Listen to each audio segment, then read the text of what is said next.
part 2 to the previous video that I did of like reasons why you're not seeing muscle gains in the gym, but now we're doing it nutrition edition. Pretty simple, you're either overeating or undereating. There's a massive moose. How much protein, right? $1 million question. If I'm trying to lose weight and get in a deficit without tracking my calories, no food is gonna make you gain muscle and no food's gonna make you lose body fat, but hello you guys, welcome back to the channel. I don't know if you noticed anything different. It's not about me, it's about the camera quality. So I got a new camera, which is super exciting. I'm really excited. I don't know how much different it's gonna look like for you guys. I still think I might get another lens, but basically I've been using my Canon G7X for the past like 4 years or more.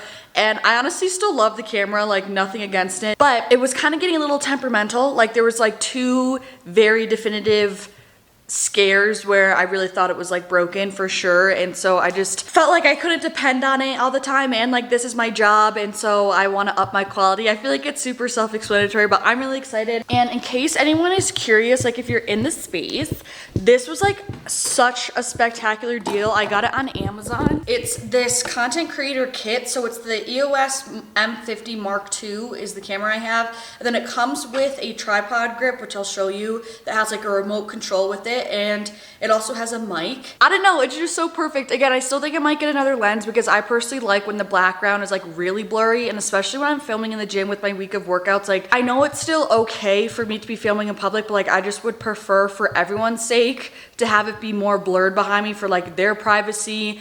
And I feel like it's way distracting in the video when there's like 14,000 people doing weird freaking things behind me. So I don't know, and I'm really excited for the mic just because when there's a mic, like I feel so official. You guys are probably like, okay, cool, like let me see the camera. This is what it looks like. It has this little screen here. That's the mic, and then this tripod, it's like a handheld thing that goes into a tripod, which I'm really excited about. And it comes with a remote, which is also amazing. Anyways, getting into the video, we're gonna do a part 2 to the previous video that I did of like reasons why you're not seeing muscle gains in the gym, but now we're doing it nutrition edition, which I already knew that was gonna rhyme, and I was excited to say that. So I'm gonna share with you guys some tips to hopefully help you see more progress with your goals and in the gym and all that sort of stuff, because a lot of times people are training a certain way or have these goals like in the front of their mind, but they're not eating in a way that is relevant to those goals or in a way that is complementing those goals. So that's what I'm gonna be diving into today. It's like 9:30 a.m. I went for a walk this morning, which I've been loving starting my day like that. Now we're gonna cook some breakfast because I'm so freaking hungry, and that takes us into a segue. We have a package. Look how cute this box is. Good looking, clean cooking. Okay, so this is a package from CARAWAY. So first, before I say anything more, I just want to preface this is not sponsored by any means. I just have been making more of an effort to be more conscious and aware of the toxins that are in our environment, whether that's in our skincare, our sunscreen, our beauty products, our makeup, our cleaning agents, and that even extends towards our cookware and what we're cooking with. So this is why I was really excited when CARAWAY reached out to me, because they have a non-toxic cookware line. So a lot of the times, like this non-stick pans that we have are full of toxins and chemicals. So I've been really excited to try out these pans because I've been trying to move towards that direction. Anyways, they were so kind to send over their non-toxic line, and like I said, this is not sponsored at all, but I am going to be affiliated with them, so I do have a link down below in the description box if you would like to shop. And I will receive a commission of that, and it will directly support me. So thank you so much if you do choose to use it. You guys already know. And this is so cute. So they come in different colors, which again, adorable. And if I had like an actual kitchen that I could match, I would have gotten like a fun color. I loved the sage green color. But because I don't have my own house and I don't know what my color scheme's gonna be yet, I got it just in cream. Wait, I'm so excited. Okay, box number 2, I can't. This is so freaking cute. Just gorgeous, honestly gorgeous. So it comes with 4 pans. So here we have a saute pan, we have a fry pan, we have a Dutch oven, and then this is a good old saucepan. So not only does it come with a really cute storage unit for the lids, but it also has one for the pots and pans as well, which is super cute, and they're magnetic so they won't move. But like, look how cute. We're probably not going to keep this here, but just so you guys can see, like you can put it on your counter or you could put it away in a drawer.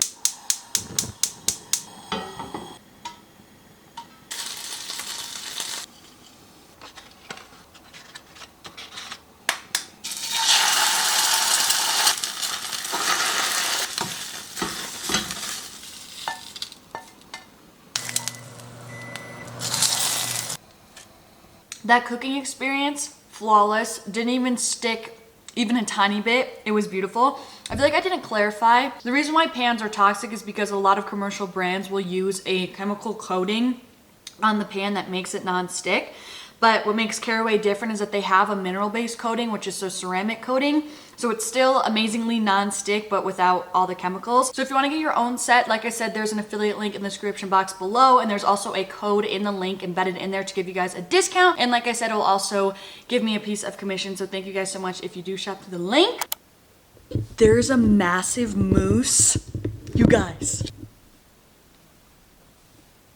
Look. Oh my God.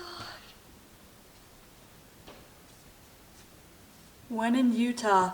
Look at the two babies. Okay, enough chitter chatter. Getting into the meat of the video. No pun intended for this first point. But my number one tip, I think that this is the most important thing, like literally even aside from your calories, everything, is that you're not eating enough protein. If you're wanting to see muscle gains and honestly any progress, whether your goal is weight, like muscle gain or fat loss, having an adequate amount of protein in your diet is imperative. Again, like I'm saying, I truly think it's even more important than your calories. Like it does wonders for your overall body composition. And it is just absolutely so important. So in the previous video, I kind of touched on the fact that when you are working out in weight training, we're creating little baby muscle tears in our muscle fibers. And then it's up to our nutrition in our rest to recover those muscle fibers to be able to handle a greater load in the future and to then also grow bigger. So protein is a very important part of that in order to rebuild those muscle fibers. And a lot of people think muscle building is specifically a calorie dependent process, meaning that if you're eating in a surplus, you will gain muscle.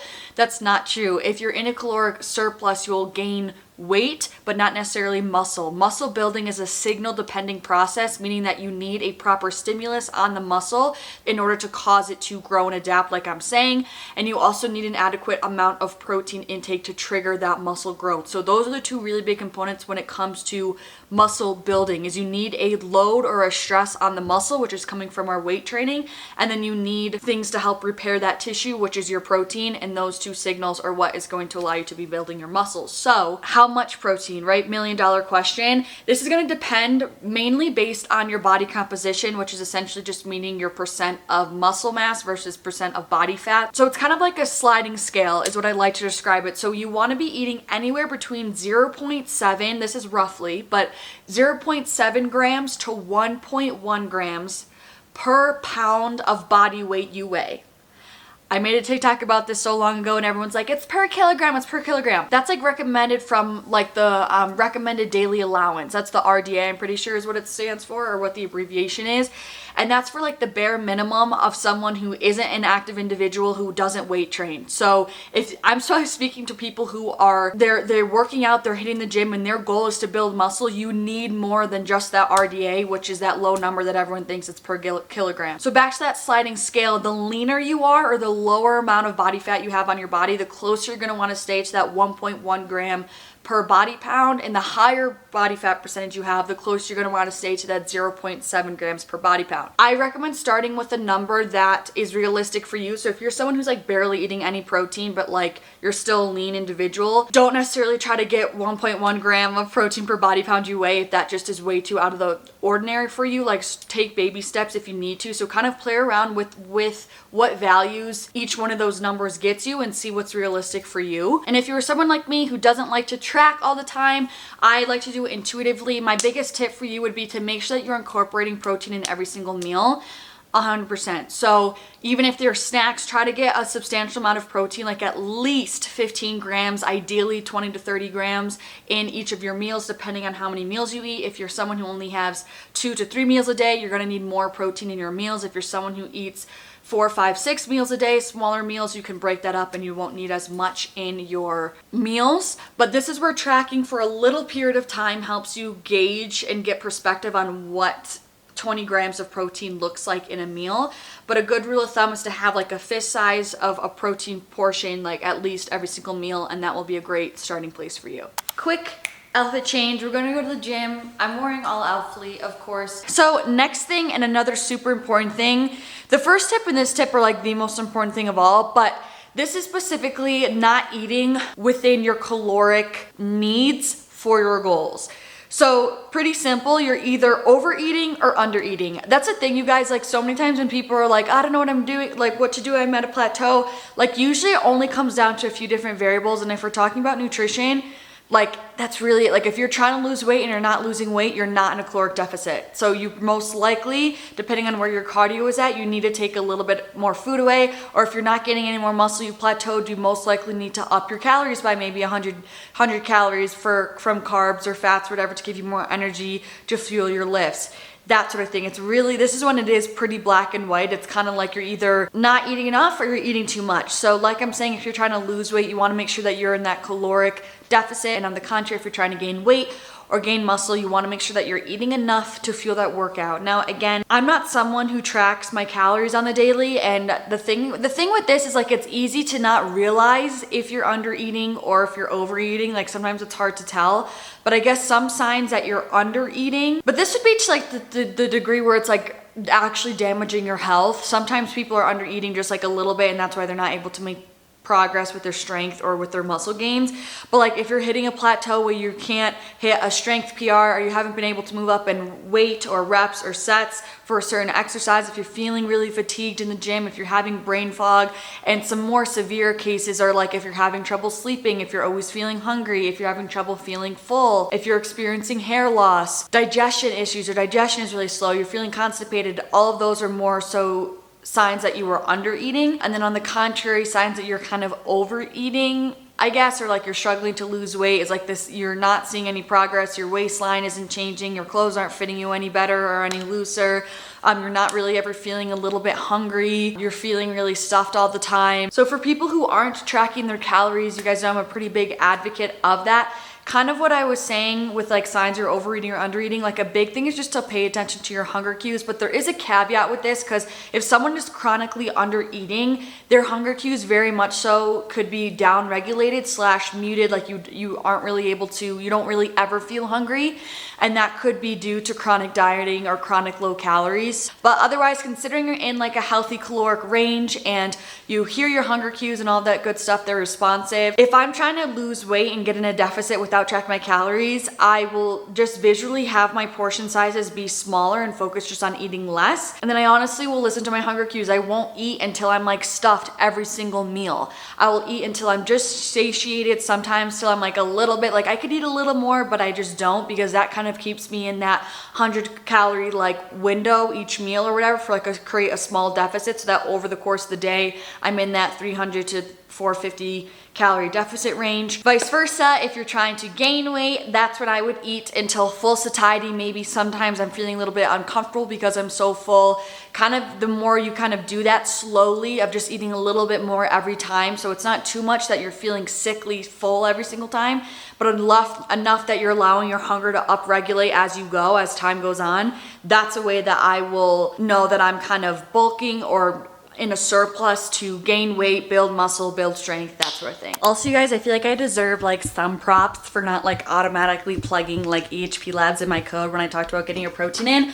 But like I feel like I have the right to, so don't forget, a protein supplement always helps a ton with getting your protein in. So if that sounds like you guys know I use Blessed Protein from EHPLABS. You can use code LIFTFIT10 to save 10% off and also support your girl. I love this because it's vegan, gluten-free, dairy-free, soy-free, all the frees, artificial flavoring free, and there's 23 grams of plant protein in each serving, which is really freaking amazing. The texture of this is unbelievable. It blends so well. It's so smooth just in a shaker bottle with water. I really like this cookie crunch flavor because it has like little brown rice crisps. That's what it is. That gives it like a little crunch. And then I also really love the chocolate milk flavor. As you guys know, this one is a crowd favorite. It's a classic, never disappoints. I use that one the most. And then third place is salted caramel. This one's actually almost gone. This one is really good, tastes exactly like salted caramel. Amazing.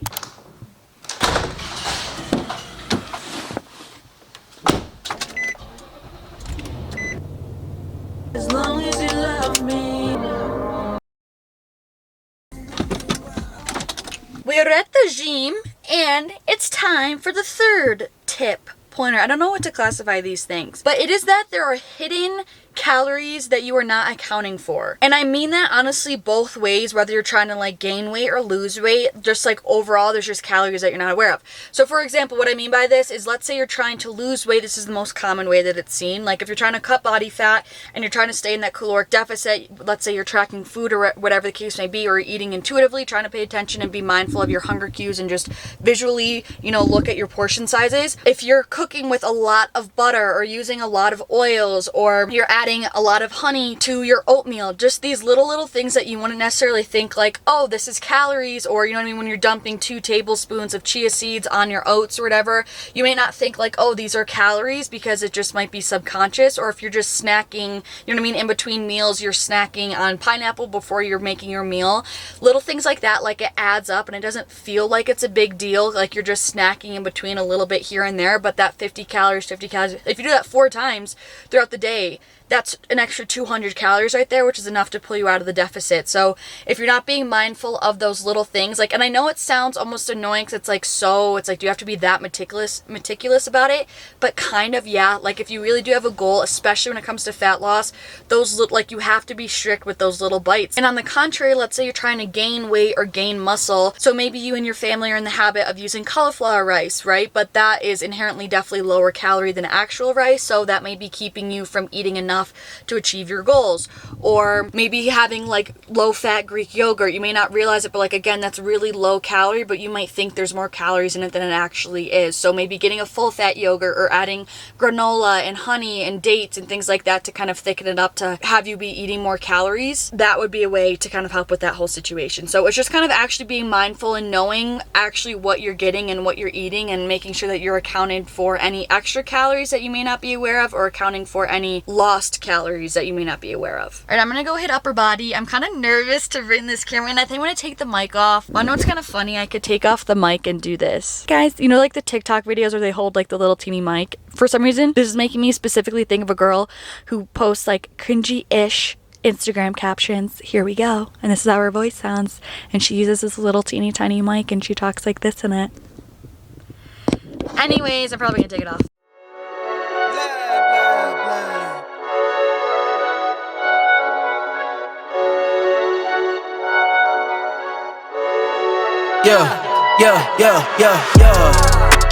Coming in, flex, I just wanna win, LABB, who we running with, 2233, I'm on 10 again, state your name, been dope on flame, I just switched the lanes, damn he did it again, I just flipped the pain, stripping and dipping in bass, slab on everything.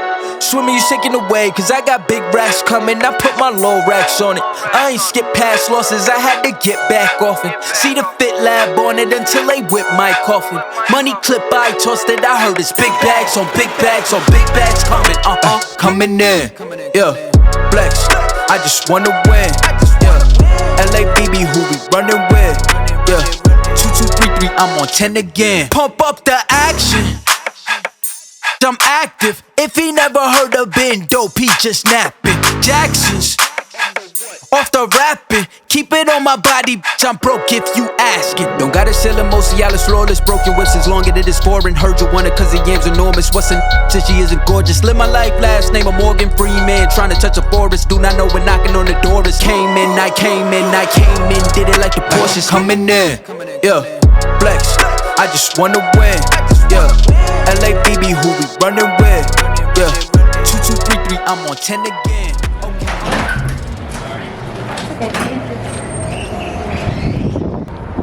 Look at that sky. Gorgeous. Just gorgeous. You guys, am I the only one that's like kind of nosy? Like, I always kind of want to see what car people are getting in after the gym, but that's also because I'm a car fanatic. I'm freaking toasty. That was a good little workout though. Like, I feel like I was very efficient with the exercises. Like, I didn't try to prolong it like 7 exercises. I'm sweating so much. But my 4th tip that I have is to drink more water. And I know this is so a common thing. I'm gonna sound like a broken record, and I know it doesn't fully go into like I don't know, food, but it's still your diet and your nutrition. Drinking enough water is so important, not only like for the muscle building process in the sense of like it just helps with recovery because it flushes out toxins in the body and things like that, but it also helps a ton with just regulating your hunger. So it plays an even bigger role when you are in a cut or trying to stay in a deficit. It helps so much with satiety and really allowing you to decipher if you're actually dehydrated or if you're needing more food, because oftentimes if we're dehydrated, we will feel kind of, I don't like describing it because I hear people say like you will feel hungrier, kind of, but it's more like you kind of have that unsatiable snack kind of mentality, you know what I mean? Like some days when you just kind of want to keep snacking and you don't really ever feel satisfied, like you ate a meal and you're like, I kind of still want to keep picking. Like that always happens to me if I didn't drink enough water for the day. So when I'm satiated, it just helps to regulate my hunger cues and helps me to be more discerning between like what's hunger, what's just thirst. Do I want a snack, or am I just bored? Am I just thirsty? And just also staying hydrated helps you perform so much better in the gym. Again, back to if you're really trying to gain muscle as well. So drinking water is so dang important in so many different areas, and I feel like it's one of those things where it just covers so many bases. It's just like such a long list. It's almost hard to comprehend how like beneficial it is for our bodies to have enough water. Like I didn't realize how big of a difference it made until I actually like set myself up with like a structure of like, okay, you're going to drink a gallon of water a day. And when I did that consistently, even by like the third day, I felt 10 times better. So with that being said, I recommend at the very minimum, especially if you are a training individual, training multiple days a week, half a gallon of water a day. Bare minimum. Ideally, a gallon of water a day. Guys, ever since I got this new water bottle, this is also linked on my Amazon storefront, it like something about drinking with a straw, which I know I hear everyone like, don't drink out of a straw, you're gonna get lip wrinkles, but like, bruh, I don't care because my hydrated AF body and skin is gonna counteract the wrinkles, so I'm gonna be fine. But I will drink, this is a 40-ounce water bottle, and I try to drink 4 of these at least. Like that's my goal, to drink 4 of those a day. I'm so hungry, so we're gonna make some lunch or whatever, and then I'm gonna tell you my other tip. All right, lunch was a tuna salad. It's pretty much almost gone because I was just really hungry.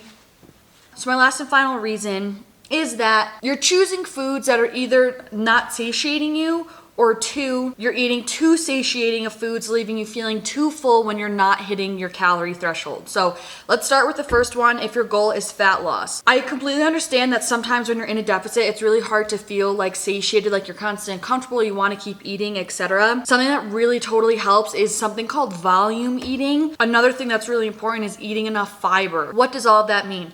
Fiber is essentially what gives you that satiated feeling. It's what makes you feel full and satisfied for an extended period of time. You know, sometimes when you eat and you're like hungry like an hour later, when you're eating something that's high in fiber, it takes longer to digest in the body, so it's gonna keep you fuller for longer. This is most commonly found like in your fruits and your vegetables, but also like in your whole grains, your oats, that sort of thing. So specifically when you're in a fat loss phase, that's why it's really important to eat fruits and vegetables and incorporate those in your meals, because that's also what I was referring to when I say volume eating. With vegetables, since they're so low calorie, they'll fill up a lot of your plate. They'll fill up a lot of your plate, but they won't be high calorie. So that's kind of where that high volume eating comes from, where you feel like you're eating a lot of food. It fills you up because it's a lot of high volume. There's fiber in it, but it's still low calorie considering how much your actual portion size is. Whereas opposed to something like a date or nut butter, that's the opposite of high volume. There's a lot of calories in a small portion. It's very calorically dense. That's kind of on the contrary if you're looking to gain weight or build muscle and you need that calorie surplus to help you get there. Choosing foods that are more calorically dense will help you get more of your calories in and get you more bang for your buck, as opposed to if you were eating a ton of fruits and vegetables or really low calorie options like plain air popped popcorn, that sort of thing. A lot of high volume foods, you're kind of going to be spinning your wheels and not making any progress, for lack of a better term, because you're eating these foods that make you feel really full, but you're not getting a lot of calories for what you're eating. So that's when you would want to opt for higher calorie foods or more calorically dense foods like your rice, nut butters, avocado, chia seeds, flax seeds, dates, that sort of thing, like I was explaining. So being more aware of what foods you're eating is gonna help you create either that caloric deficit or surplus, like I was saying in that point number 2. No food is gonna make you gain muscle and no food's gonna make you lose body fat, but there are different foods, if you eat strategically, that helps you achieve either that caloric deficit or surplus, like I'm saying. All right, you guys, that's it for this video. I really hope it was helpful. If you enjoyed, don't forget to give a little thumbs up. And if for whatever reason you consistently watch my videos, but for some reason you weren't subscribed, which no shade, because I honestly do the same thing. I'll like be watching someone, then I'm like, oh my gosh, I never even subscribed. So if that's you, just a gentle reminder, just to, you know, give her a tap ski, because it really supports my channel and helps my videos reach more people. So I really appreciate you guys. I'm sending you guys so much love, and hopefully I'll see you in the next one.